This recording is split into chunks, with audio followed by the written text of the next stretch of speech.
Well, hi, I'm Frank Furness, and today I'm in Denver, Colorado with my good friend W. Mitchell. Frank, always good to be back with you. Mitchell, you're a legend, and for people now watching this video that might not know Mitchell, very shortly, tell us a little bit about your story. What happened to you? Had some great experiences in my life. As a young Marine, I served in Hawaii. That's pretty good duty. Started a disc jockey career when I got out of the Marines, and started flying lessons in Colorado years ago. Was back in San Francisco driving my brand new motorcycle, and a laundry truck ran into it, knocked it to the ground. The petrol cap came open and outpoured about 2.5 gallons or 6 or 8 liters of petrol all over me, and the heat of the engine ignited it, so I was burned. And as you can see, burned severely on my hands, my face, a lot of my body. But I came back from that thanks to wonderful people, great people in my life, and thanks to a principle that I share a lot when I do keynote speeches around the world. And the concept is life's a choice. Stuff happens, and then you get to choose how you respond to the stuff. And so my theme, my message, title of my book is, it's not what happens to you, it's what you do about it. But I guess life wanted to test me even more, Frank. So several years later, about 4.5 years later, I was flying my airplane. I'd gone on, gotten my pilot's license, and gotten a commercial and a multi-engine rating, and was flying my airplane one morning, had crashed on takeoff, had to make an emergency crash landing on takeoff, and I was paralyzed. And I was told I'd never walk again. Well, again, you could say life's not fair, you could say life's terrible, and I'm sure I felt that way at times during those experiences. But again, I went back to that concept of what are you going to do with what happens to you? It's not as if I could have changed it. It's not as if I could have gone back and unparalyzed myself or unburned myself. So the question is, whatever it is, the mental prisons that we wind up in, the mental wheelchairs we wind up in, the internal scars that we experience, all of them, I think, are not maybe fun at the time, not things we wish to have happen, but all are opportunities in our life to say, okay, what am I going to do with this experience? How am I going to use it instead of as an obstacle? Maybe it can be a stepping stone. Okay, so there's somebody now sitting in the audience watching this saying, I've had something bad happen to me. I've been at work, my child is sick, something has happened to me. They're feeling a little bit bad, they're feeling depressed. You must have been there, right down there. How did you lift yourself up? And I know you went on to do incredible things after that. Tell us how you did that and how you got over it mentally. Well, I think one of the important concepts, one of the very important things which I've been talking about doing our brief visit, and you know I share with audiences when I give my keynote presentations or in my books or my videos, the concept again that we can't always control our fate. We can't always control what happens in the experiences in our life. And sometimes the experiences are terribly unfair. Sometimes they're just inconvenient. We're having a bad hair day, or we're stuck in traffic, or we have, or maybe we didn't get the pay raise we had hoped. Those are relatively small things. Sometimes they're big things, a disability or a health challenge or a relationship issue. Sometimes those are big things, but they're all things over which at least we can have some control of our attitude about the things. And again, the more time I spend feeling sorry for myself, the more time I spend, I wish I wasn't burned, I wish I wasn't paralyzed, I wish this hadn't happened to me. Well, of course you wish it hadn't happened to you, but it happened.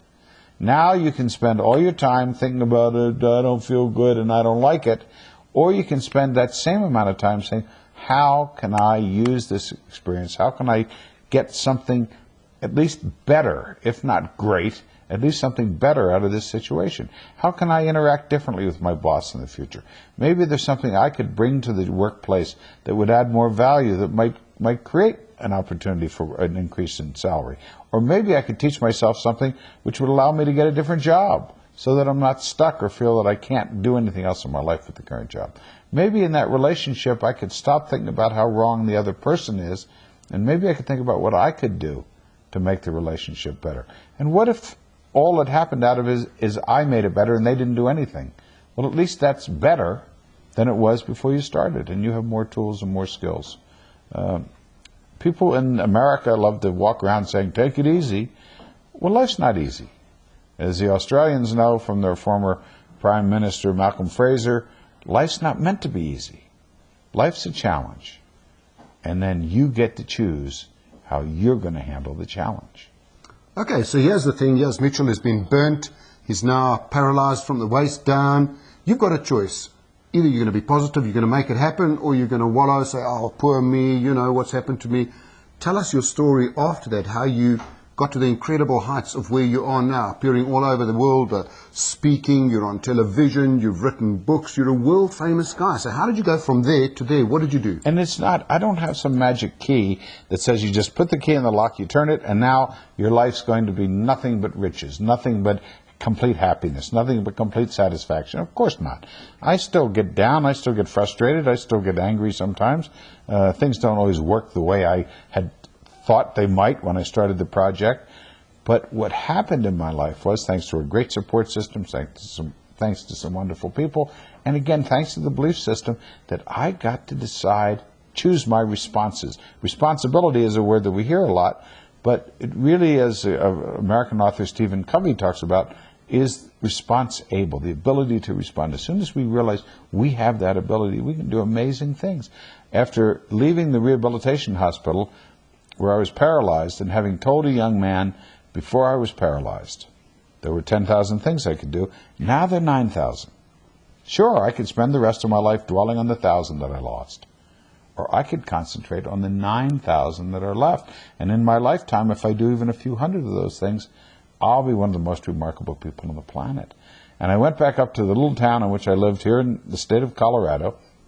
And a couple years later, we had a big controversy with a big corporation that wanted to come and actually tear down one of the mountains behind our town and mine the resources in it. But we were skiing in a resort town, and that would have destroyed our economy. So I ran for mayor and was elected mayor of a little town.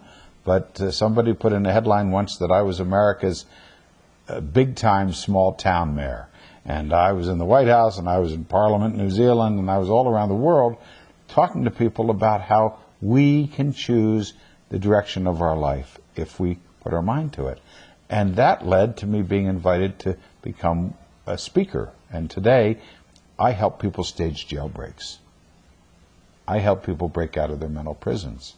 And by going around the world and being invited to speak in so many countries, many of which I've run into you, Frank Furness, and we've become great mates as a result of it, I get to share with audiences that we have enormous power, and just about all of us have the same power.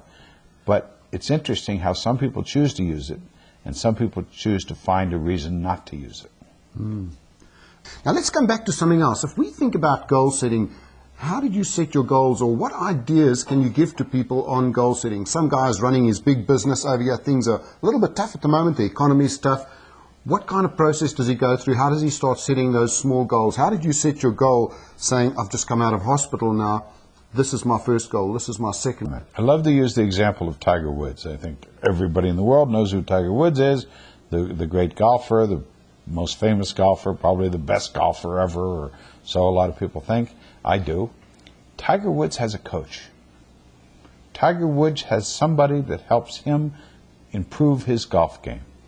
Now, if Tiger Woods needs a coach, there are very few of us who could not benefit from having a coach, from having somebody to help us with our marketing skills, or their technology skills, or our sales skills, or our inner communication skills. The way we communicate with other people can make an enormous difference. And all of those resources are out there and available to people. And people that will sit there and say, well, I'm going to figure it out all by myself. Sometimes you're wasting a lot of valuable time. So if we have to wrap it up now, it doesn't matter where you're coming from, it's where you're going to. That's exactly right. Get a support system around you. Get other people to help you. Sometimes you can't do it by yourself. And the biggest thing I've got from you is your attitude. You've got an attitude. Lose or win, it's up to you. Mitchell, thanks so much for your time. And just to wrap it up again, remember wmitchell.com. And as well as if you want to get some free resources, why not go to my resources site, www.frankfurnessresources.com. Well, we hope you've enjoyed the video. Don't forget to visit our sites, and there's going to be more to come. Mitchell, thanks so much for your time. Always a pleasure, Frank.